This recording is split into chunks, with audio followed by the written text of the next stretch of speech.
So last year we reached out actually to AdaptivePath and Brandon and asked for some assistance and really started to talk about how could we change it from talking about a CRM initiative and turn it into what we really wanted it to be was around member experience.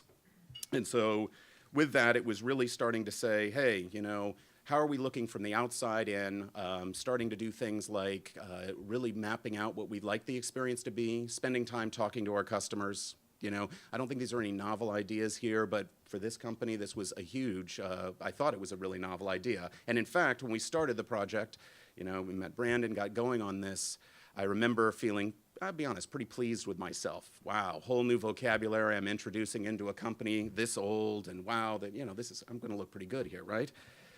Well, the reality was, in typical fashion, was as we got going, we uncovered a massive graveyard of these projects that had come before me. So we had done, and I mean some really massive projects. We had an IDO project, Landor was used, and I'll be honest, as I went around and we started to try to do, I did a little forensics, if you will, and trying to figure out what happened, right? I couldn't put my finger on one thing. There were a variety of things. Maybe there was lack of sponsorship, lack of buy-in, kind of your typical challenges, but there was something. This was really good work. I mean, all the work that these projects had created before was right on its money, and this was 5 years prior to me getting started on it, so there was something amiss there. So what we did is when we started with AdaptivePath, we came up with 3 ground rules that I was pretty insistent about and we talked about was, first, we needed to build a cross-functional team. We have some really, really deep divisional silos. I mean, and these, I mean, we have 100 years of siloing going on, so we had to make a team that crossed across, that went across. Second, what we needed to do is whatever we came up with, it had to be tangible. What it could not end up as was a snazzy PowerPoint presentation, right? We had run down this path before where everything, all these great design ideas had turned into really great PowerPoint presentations that were given in executive boardrooms, right? And the problem was is they never went anywhere. So we said it had to be something that was tangible, almost something you could put your hands on, that we could work with. And third, what we said is whatever we came up with, we needed to make sure that it could move into a beta or a prototype quickly. So no boiling the ocean. With a company of 100 years old, you'll find that that's everybody's favorite thing to do is attempt to boil the ocean. And so what we said was it had to be small, bite-sized, tangible. If we were going to fail, we wanted to fail fast, but we wanted to get something going. So as we started looking, as Brandon referenced, we started realizing that there were initiatives all over the company. And the thing was is they weren't called customer experience initiatives. So one group was working on a contact strategy, one group was working on outbound marketing, one group was doing monitoring of the agents on the phone, one group was redesigning our branch offices, another group was thinking about something on the website.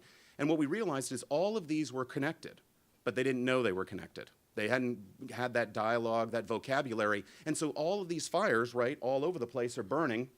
And these aren't bad projects, actually. All of them had their merits and things like that. But the problem is there were so many of them going on, we realized that if we couldn't connect the dots from kind of a design standpoint, this must be killing our front line. And what we did is we started looking at this, and when I speak of frontline, I'm talking about we have 120 branch locations, 3 contact centers, website, and what we realized is that this was creating, while these were all good ideas, this was creating a massive amount of noise. And this noise, right, was basically drowning our front lines. They didn't know what they were supposed to do from one minute to the next. They were getting one initiative here, do this with the customer, do that. And so what was happening is that it was very confusing. Signals were getting mixed all over the place. And we realized as we looked into it that what was happening is our front lines were actually doing a pretty good job. But what was happening was this noise, if you will, was seeping out to our members. Our members were experiencing this. From the bills they got, from the experience they got in, it wasn't coordinated in any way. And what we really wanted to move to, right, was kind of a single way to communicate with our front lines and actually bring all of these things together if possible. So one of the things that we did is the projects that we took on, and these are just 2 examples, we took on one, we called it the signal. We got very focused on signal to noise, so we actually did that. And what we did is we created think of it as a newsletter, if you will, but really what it was a whole process on how we were going to communicate about what we were doing around member experience. So instead of sending 1,000 emails, things out to the field, which was going on in a variety of different fashions, we said, we're going to have some design, or we're going to look at this as a design problem, look at the process of how we actually send information out, and create a new way. This doesn't mean that information doesn't get out. It just means it's looked at from how do we write about it, and how do we connect it to the member experience, so that what we're doing is starting to reinforce the concept of the experience we're creating with our front line, so they don't feel that it's something coming up from on high, they don't understand the background. The other thing that we did is we created an internal community. We have a huge channel conflict between our phone sales and our direct sales and our branch sales. And so what we did is we created an internal agent community. And the idea of this was to get them together, first, all of them together, and actually start sharing, because these are the guys every day that are out selling insurance, membership, and things like that, and to get them to start sharing about those experiences. Again, it wasn't a novel idea. It had just never happened before. So what you had was, if you wanted to find something out, you needed to go out to the 118 branch locations, find out what was going on to bring it back. So as we did that, we brought it forward. We got these going, actually, and started to meet with some success, right?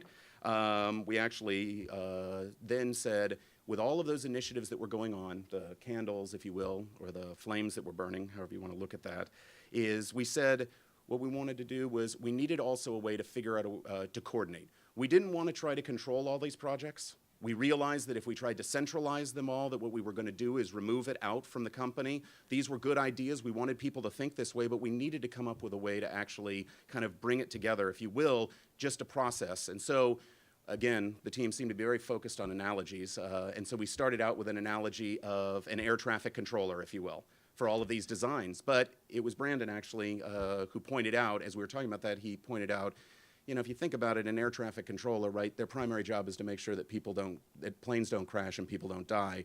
Perhaps we could shoot a little bit better, higher than that, if you will. So what we did is we actually introduced a concept of stage management, right?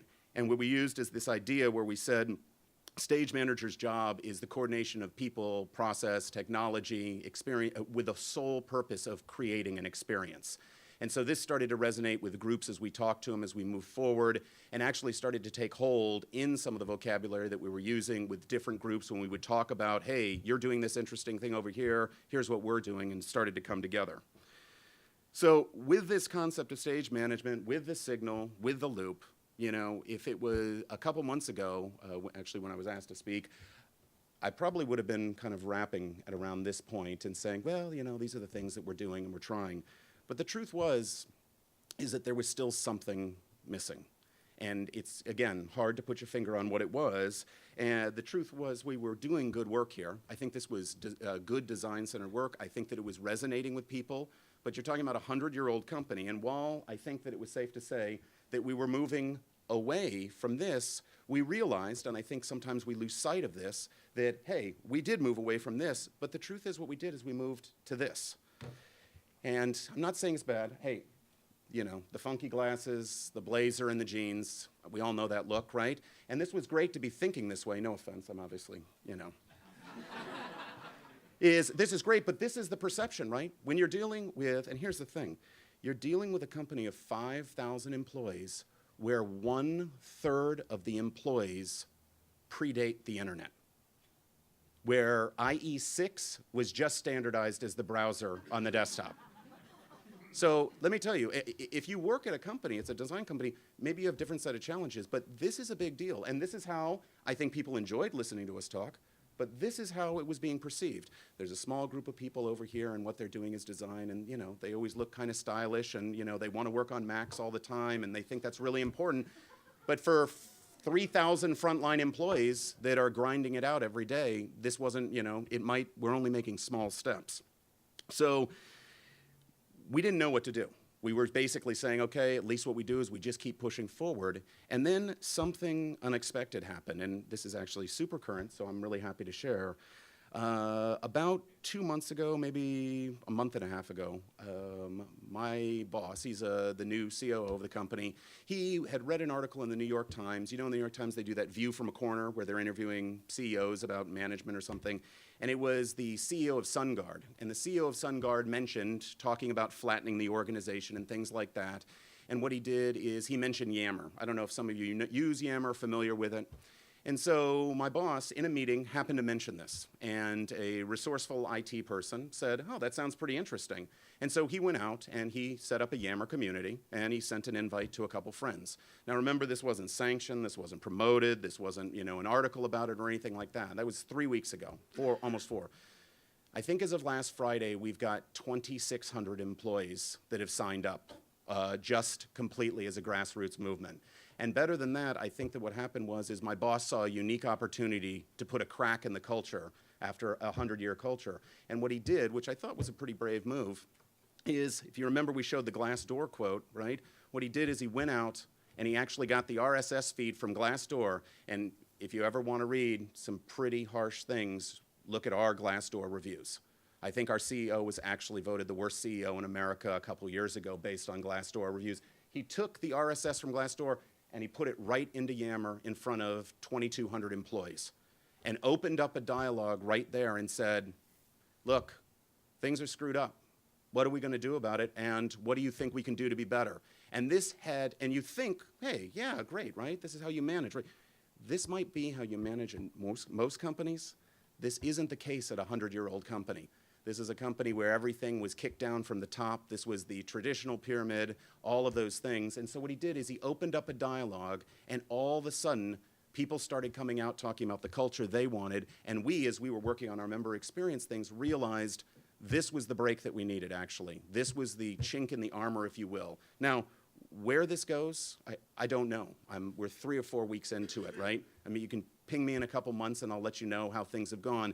I don't know exactly what this will mean for our member experience stuff, but I would emphasize, don't underestimate the culture. Again, if you're lucky enough to work at a company where everybody's a designer or everybody thinks in a design mindset, if everybody has cool glasses, wears blazers and jeans every day, or what it might be, that's great. That's not all companies. And so as you come in and you're thinking about that, helping your customers out or doing other things, think about it from the perspective, because I think, unfortunately, we are probably more of the norm of American companies than the Apples, the Googles, and things like that. So that was it. So.